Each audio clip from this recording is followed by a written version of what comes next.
for the best part of the week, and that's Neal Coolong. Sir, welcome. You bet. As always, my pleasure to be here. Thanks for having me. All right, so this is something I talked with Ray Dittinger, the Hall of Fame writer. We talked about the state of the game today. Games in Spain, Brazil, Germany, England, Kazakhstan. No, not yet. And officiating and so forth. So let's take a moment here. What is your take on the state of the NFL right now, even though the ratings have never been higher? I think overall, let's put it this way. If you go back and call it a guilty dork pleasure of mine, but I'll go back and watch the AFC Championship game after the 2008 season, so January 2009, Baltimore at Pittsburgh. Yeah. It doesn't really feel like it was that long ago, but if you watch how they play the game, you'd be shocked at how different it is. And in that, I mean, you know, we don't need to be historians to see clearly why it changed and how it's changed.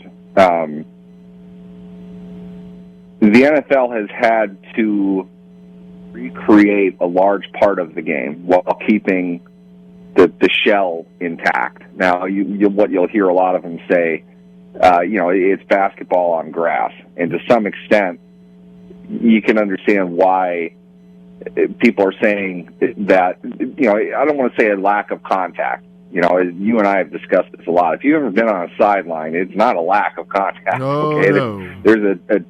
There are certain things that you just simply can't do anymore. Right. And this came up with DeMonte Casey against Indianapolis, the hit that he had on the Colts receiver. I forget who it was, but it was like, wow. I said at the time, like, he's going to be suspended for that. That's really bad. And every Steelers fan went completely nuts over it, saying that, it's not the same game anymore. They're not allowed to hit anymore. It's like, you guys, look, we've been over this for the last 15 years. Okay, it's been a while. You need to adjust how you're playing the game, and that's the way it is now. But you can see the difference from that 15-year time period in comparison to now. The state of the game being as popular as it is today, I don't know if enough time has passed really flesh out what the reaction of a younger generation is going to be, not because of the violence, not because of the issues with contact that the game has, tried to kind of work out of its product. It's more, we learned from the generation before us, and for them, the generation before them. You're passing it down from person to person. That's really kind of the root of fandom. You grew up with it. We usually wax nostalgically about watching games with our parents and, being when you were a kid, this player did that.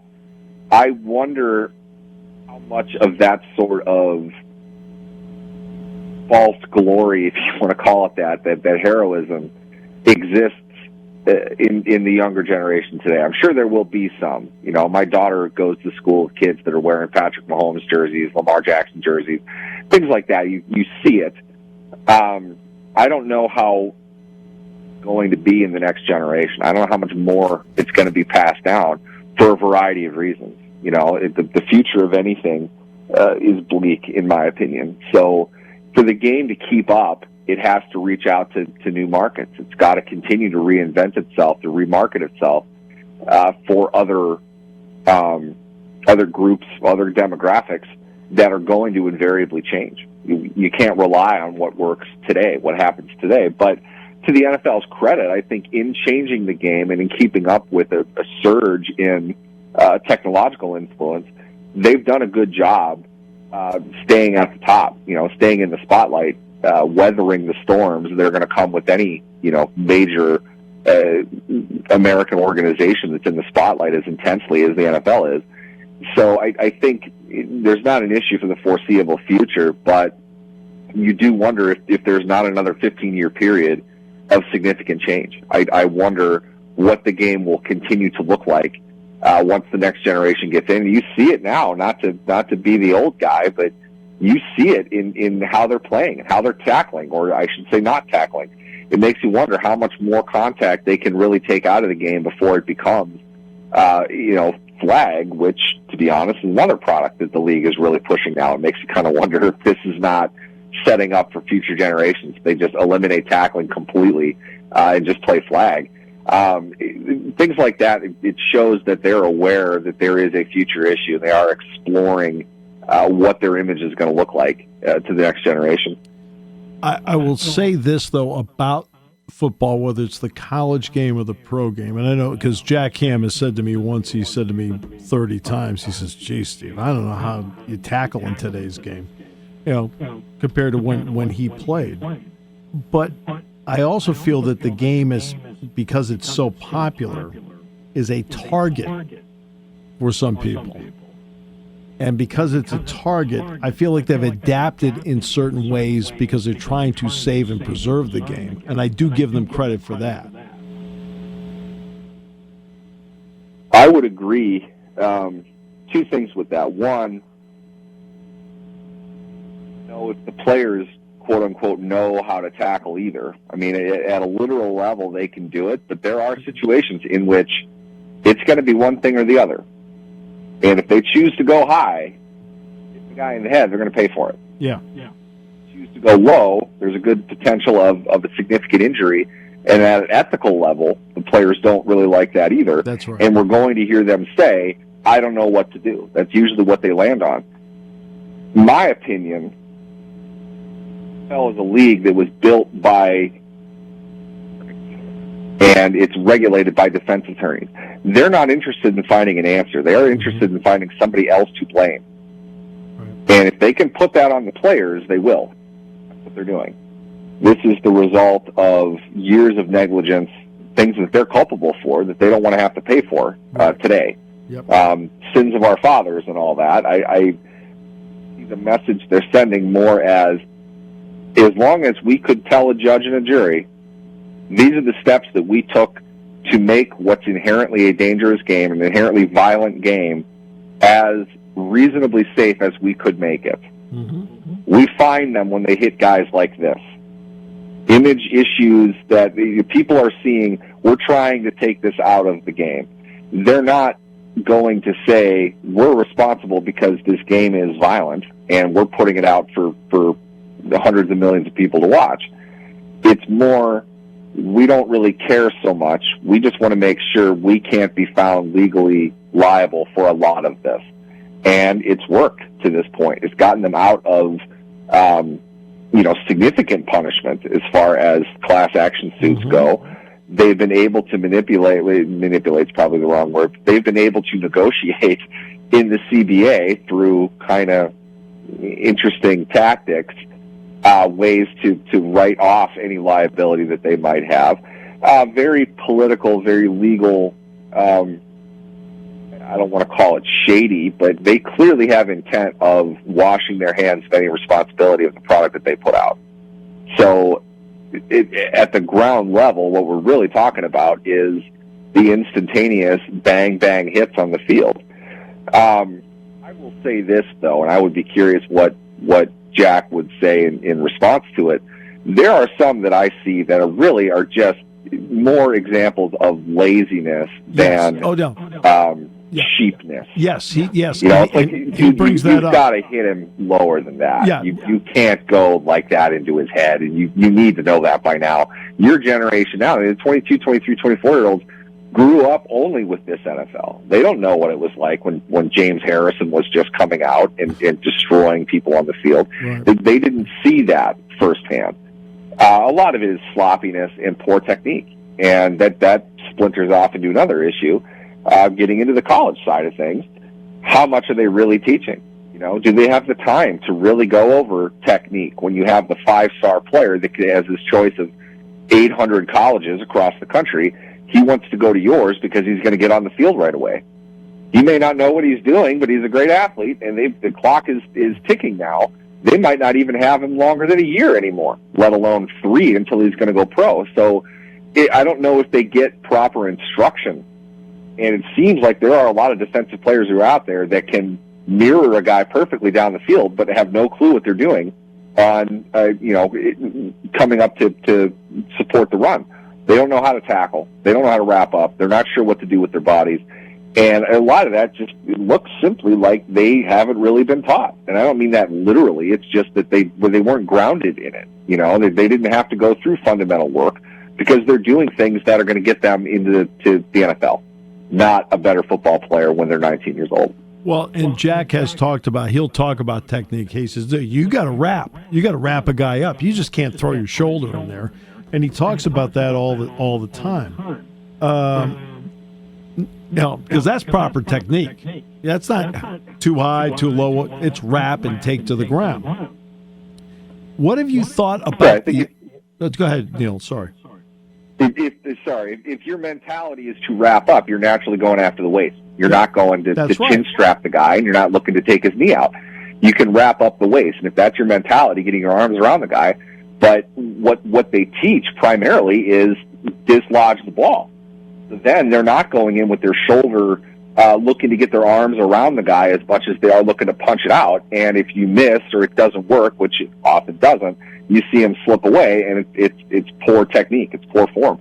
It's tough to have both, but there are guys that need to be able to do that at the NFL level. That's for sure.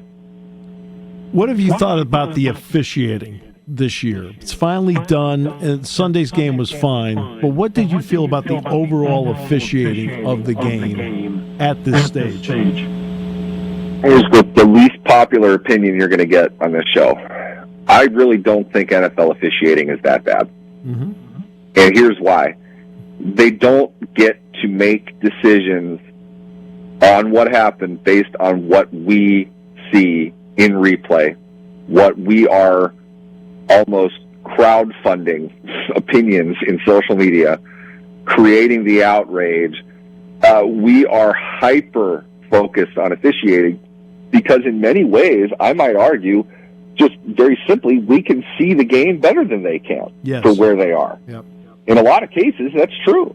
You've got, maybe you saw, I don't know how many cameras were at the Super Bowl this year, but it was a couple hundred in the past. It was 165. Yeah, that's when you have that many eyes in 4K definition, broadcast across an 85-inch TV, you're able to see things more clearly than the official who's running, who's distracted by the noise, who's under the microscope and has the pressure that they have. All of these things coming together, it's extremely difficult to hold them fully accountable to millisecond characteristics of plays that were never really a part of the scope of officiating in the first place. And this comes down again to a league of lawyers who have, in my opinion at least, incorrectly overcorrected problems as opposed to just kind of saying, you know what, this is the human element of the game. We can't see these things down to this level. Our ability, our desire to try to do that creates a bigger problem. And that's essentially what's happened. We try to over-regulate everything. We try to over-officiate everything. When some things, it's like, look, it's close. The guy's right there. Let him make the call. Mm-hmm. We're not going to get everything right.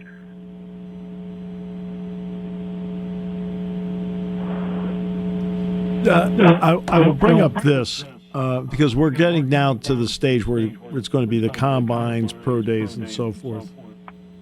One of my knocks in certain areas that I've had with people who have made to do talent evaluations is that from 30,000 feet, I've felt they've used the combine too much. And I'd like to see more football players out there. And the one guy that had an interception in the game was Jair Brown. And, of course, if anybody's going to know how Jair Brown plays, I'll know him as well as anybody for obvious reasons. He played here at Penn State. He knows how to play. But in a combine setting, he was a 4.63 40 guy. So he ends up in the third round. But you can just watch him play. He knows how to play the game. And I feel like that player doesn't get as much of an opportunity because people are enamored with numbers, right or wrong. I mean, at the end, it's about the athleticism that he has. It's about the upside. It's about the potential. They feel that they'll be able to teach the player what the player needs to know. And whether they've learned that ahead of time or not seems to be less relevant. Now, you're getting into an era where, in my opinion, and anybody's opinion, I think, is worthy of discussion on this topic, you're going to have a lot of kids jumping from school to school and getting inconsistent messages, not hearing specifically right about what needs to be done. Yep. All of these things, it might create less strength at the mid to bottom level of the NFL, and I think you'll see that. We saw a pretty significant special teams mistake in the Super Bowl. Things like that will come up when you're not getting enough reps to enough players who really understand every situation that can come up. And it's a game where you don't get several opportunities of live training to really pick it up. They don't play a whole lot of games. There's not a whole lot of live snaps, and it's tough to simulate a lot of those environments. And I think the strong, you think of like the Senior Bowl is a big thing. A lot of that is marketing, but it always was, these are the best players who are going to be available because they're the most ready. They've received the most coaching. They've been in the weight room the longest. It's lessened in terms of, I don't want to say it's overall value, but there aren't as many prominent players. There are plenty of them, but not as many as there were 20 years ago. I would argue they're better athletes, they're better prepared athletes today, but they're not as good technical football players the way that they used to be. Yes. And I think overall you see that in the product of the game. Yeah, I agree with that. I mean, you do have, this is the best athletically. This is the best the NFL's ever been. But in terms of how to play the game, I mean, like how to play the game, if I have a great athlete who knows how to play the game, that guy stands out dramatically over the crowd right now. That's how I view it. Yeah, I would agree with that. And I wonder the direction in the future, how much different it's going to be, what they can do to mitigate that. I mean, it honestly seems like there is another sub-level that has some significance coming at some point. They're going to need to find guys, they're going to need to find more opportunities to get guys to play. And I wonder where that's coming from. Yeah. And that part, I don't know. Because you know what? What's happening now, let's take the college game. What's really big in the college game in recruiting right now? Getting to 7-on-7s. Yep. I mean, you see a lot of like, and that's kind of the direction of the game, too. Yep. I mean, line play obviously is critically important, but you need your receivers to work on running routes. You need your quarterbacks to throw the ball in live situations against live defense. And the more of that comes up, I think that's kind of what it is. There's value to that, just in terms of, I hate saying the skill position guys, but you need to get them putting in the work in a live environment on a real field with live passing against real defense. Well, we're coming up on part of the year that you really love a lot, and that is all the off-season movement. I know we never got to the Trubisky and so forth. We'll get to that next week, but appreciate it always, my friend. We have more snow than you do. Absolutely. I'm looking forward to it. Thanks for having me. Neal Coolong.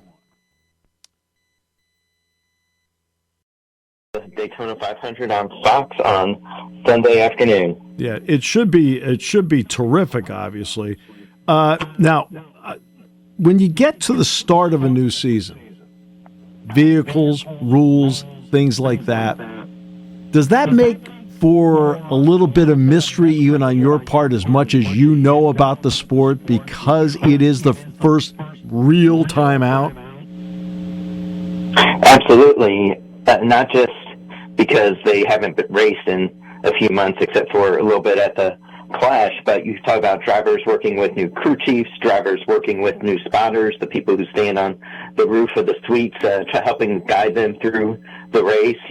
That type of chemistry between a driver and a spotter often takes time, and many of them have new ones for this race on Sunday. And then many of the cars have changed a little bit of the design of the nose of their car. And so they don't know exactly how it's going to race. They might learn a little in the duels tonight, but really they're going to do most of their learning during the first 175 laps of the Daytona 500 and hope to put what they learned into practice for those last 25 laps. You've got Joe Logano and McDowell. They're in the front row for the 500. Now, it's qualifying, but what did you see from their cars and also how they handled the qualifying part?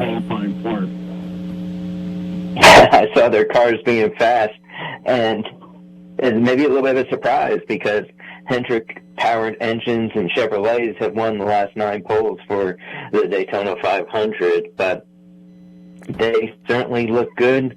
Even though they run for 2 different teams, those teams have an alliance, and it looks like they found something to be good when they're out there by themselves, but they really won't know how strong their cars are until tonight at the duels when they're racing in a pack.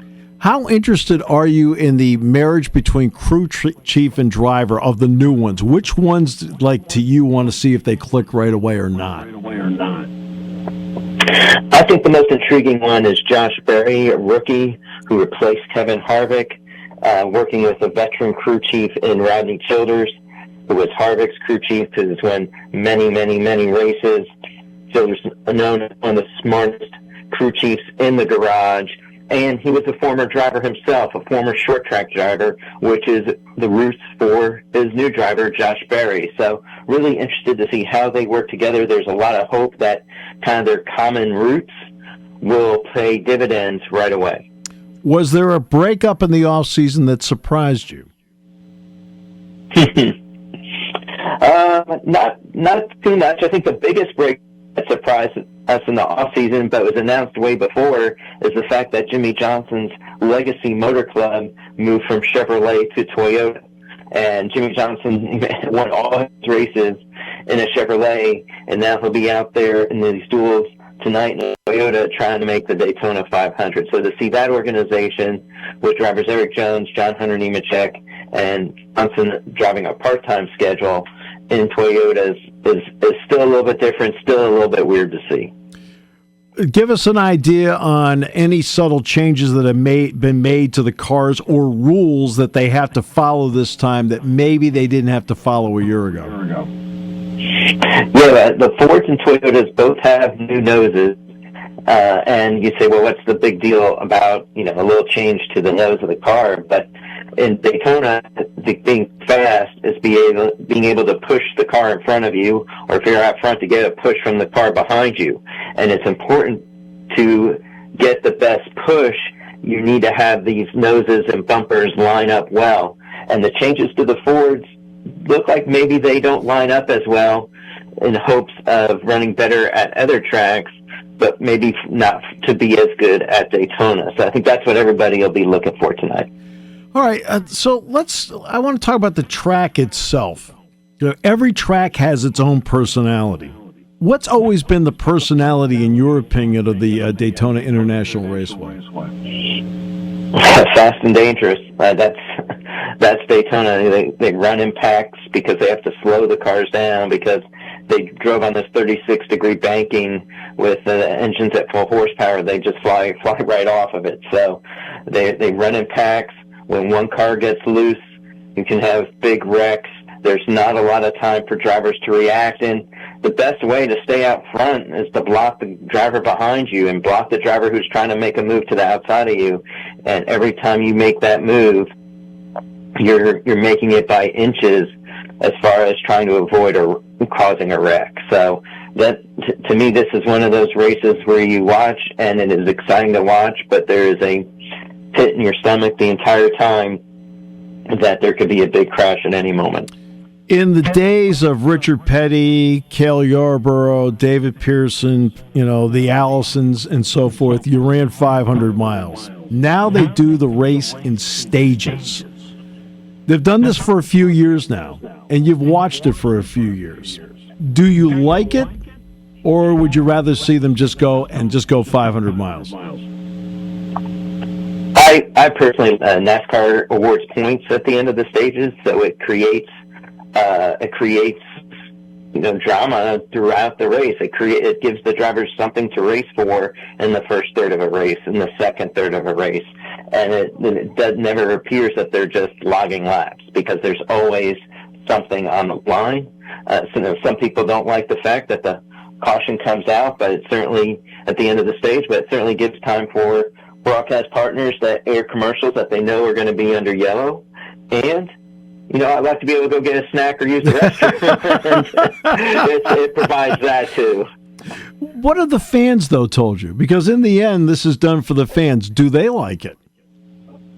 I think some like it. Certainly you have traditionalists who feel that it is, manufactured drama.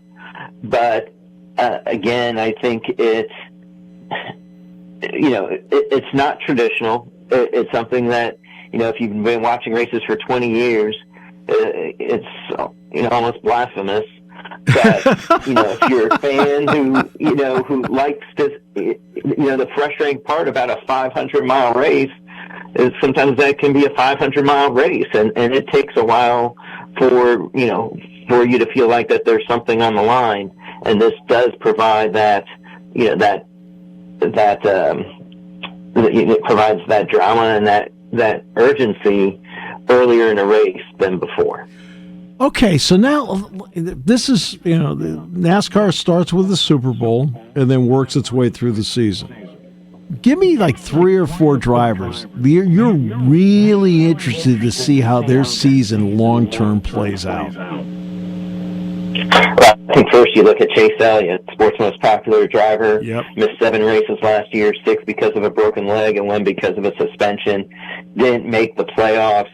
Will this be the year that he rebounds and wins again? I think a lot of people think so, but all eyes, I feel, are on Chase Elliott. I think you look at Ross Chastain and his growth as a driver. Will he continue to have no friends and just push the issue and push the issue and push the issue?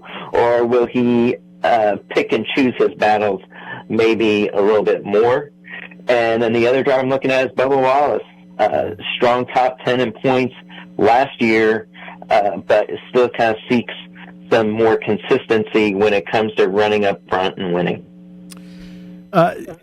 Give me an under-the-radar driver, in your opinion, that maybe a lot of people don't know a lot about, but could start to make an impact this season.